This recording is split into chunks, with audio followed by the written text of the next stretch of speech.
Wisconsin Governor Tony Evers joins us this afternoon. Well, first of all, the coronavirus pandemic is hurting a lot of businesses, including farmers. Many of Mhm. them are small family operations with employees. You've recently received a letter from ag groups requesting 50 million of the 1.9 billion in the CARES Act discretionary funds to go to direct payments to farmers. Mhm. Last I heard, there was some question from the Treasury Department about the rules and how you could use those dollars. What do you know now, and is that direct payment option something you'd consider? Yeah, and I can answer both those questions directly. Yes, we finally did receive the rules, and uh, yes, we are considering that request. Uh, Obviously, the agriculture industry, dairy in particular, has been struggling mightily, but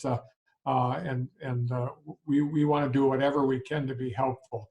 I can't say it's going to be 15 million or whatever, but the bottom line is that it is under consideration, and I'm thinking that today is Thursday, and so early next week we should know. But we did get the letter where it's under significant consideration. If you were to proceed with direct payments, how would those be administered? Well, we reach out to the industry itself to help us figure that out. Clearly, there are needs that are maybe more uh, difficult for small farmers than large farms. But we're going to be working with the industry to figure that out. That's an important question, but I would say everybody in the state is struggling, but I think there are some folks, and this is true in the agriculture industry too, that there's some folks that are hurting more than others, and that's how we should be divvying up this money. Should you proceed with direct payments, would that be farmers only, or would that be anybody in agriculture in that same roughly 50 million, if that's the number chosen?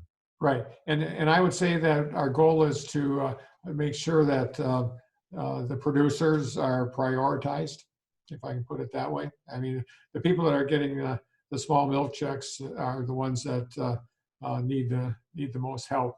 But I understand the entire industry is struggling, and so we'll do what we can to be fair. But in order to do that, we'll be reaching out to people and seeking their advice.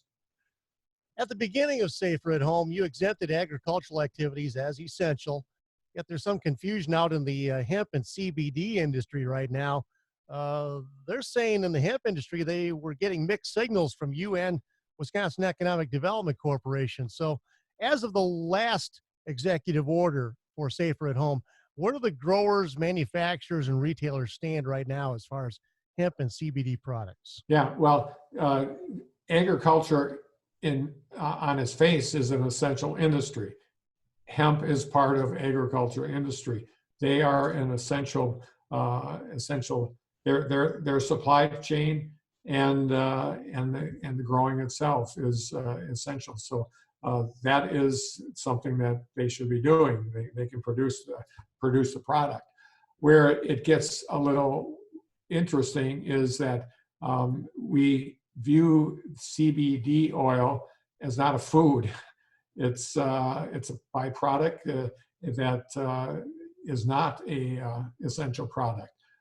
In turn, now this is where I think some of the confusion comes in. Those under my last order to free up the economy a bit is that we said any non-essential business. And obviously, we've already determined that CBD oil is not a food product, but it is part of a non-essential business. Any CBD business can sell on the curbside. It's part of our effort to make sure that businesses have the opportunity to connect with consumers on a one-to-one basis. That's the problem with this whole disease is the more people we get together, the more it spreads. And so CBD oil stores as a non-essential store can sell on the pickup or delivery mode of the last order. It's a one person in store, one person from the store, one person from that wants that product. They meet on curbside. They already have had the transaction done online, and away you go. So they can sell that product, but it's via curbside because it's not viewed as a food. Currently, there's no mandatory mechanism for the state to collect accurate data about things like dumped milk or euthanized livestock and other supply chain problems that might be very helpful to you or a future governor if there's another crisis out in the future. Now, once coronavirus threat is immediately passed and the state gets back to some normal operations, are there some things you'd like to see changed at the state level to prepare for another epidemic or pandemic? Yeah, yeah, and from the agriculture world, what you just said, the whole supply chain as it works with hogs and beef, clearly it's very complex and frankly, to some extent, um, uh, regulated by different organizations all the way through. There needs to be a better way of doing that, believe me, and we're obviously learning that now. That is something. But just big picture, Larry, it is also important that we continue to have that the public health system be as strong as possible.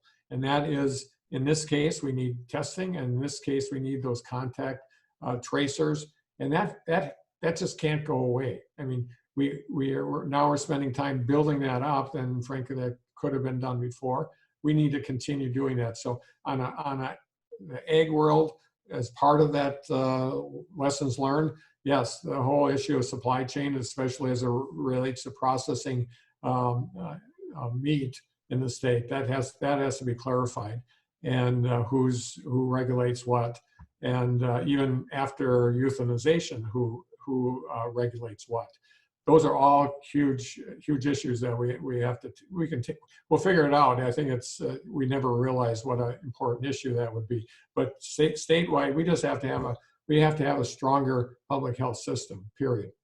But getting data better in the future must be a key for any assistance that would come from government in the future, right? Yeah, absolutely. But that's where the testing comes in. I mean, that data around that virus is absolutely important. Right now, Larry, we're essentially boxing in people when we should be boxing in the virus. And the only reason we can't do that is we don't have enough information.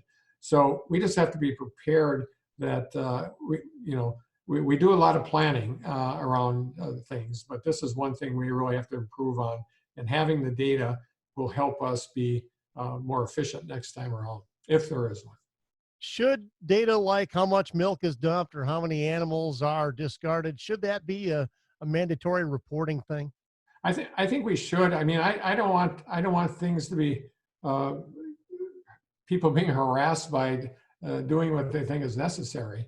But it's good information to be had. I'm always concerned about collecting information where it's important for the system to know, but frankly, it's not important for your next door neighbor to know. And that's always a concern of mine. But the information that you suggest, I think, is important information that we can collect in a way that isn't going to harm any individual. Some communities are looking at reopening despite your safer at home order, and I see Rice Lake voted to reopen. What do you think of that, and can the state force cities to stay locked down? Well, well, first of all, people have really done a good job in the state of Wisconsin, contrary to some people's opinion. But Safer at Home has worked. It saved lives, and we believe till the 26th of May that will continue to save lives. Now, if local municipalities decide to do things like this, and local folks, I mean, local law enforcement has the ability to fine people, and local and county health officials have the authority to do some things. But this has been a voluntary, strong process right from the beginning, and we will continue to encourage people. And I've used this a lot, and we will be opening up our economy slowly but surely, with using science, but also using common sense. But at the end of the day, we do know that this virus is transmitted from person to person, especially with large groups. And I'll use this example. I don't think there's anybody in the state of Wisconsin, I could be wrong, that would think that on May 27th, we're going to put 40,000 people in Miller Park for a baseball game. That just isn't going to happen. Can you imagine what happened to the virus? It would be transmitted among 40,000 people in some fashion. So we just have to be logical. I know there's a lot of emotion out there, but logic tells me, and I think for most people in the state, that it's safer at home. Do what you can to be physically distant. I mean, we're going to see that going forward too in businesses as we open. They're not going to look the same. They're going to have 6 feet between, whether you're working on an assembly line or working in an office. There's going to be differences in how you work, and we just need time to plan that. And I think we're going to be in good shape, but it's going to be a while. So to be clear, if it's a strong voluntary enforcement, do you see the state taking action against, say, Rice Lake or others that might open before the safer at home order lifts? Well, that's up to local officials. Like I said, I know local law enforcement can fine, and local health officers have the ability. It's not a state issue. It's a local issue. I just think the idea that there's going to be mammoth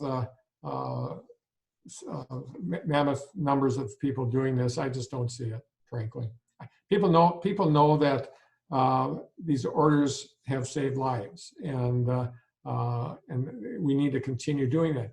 And also, people need to be assured that they know that, and they know because we've done it already. While we have these very specific criteria that, frankly, came from the White House and President Trump, and they're good ones.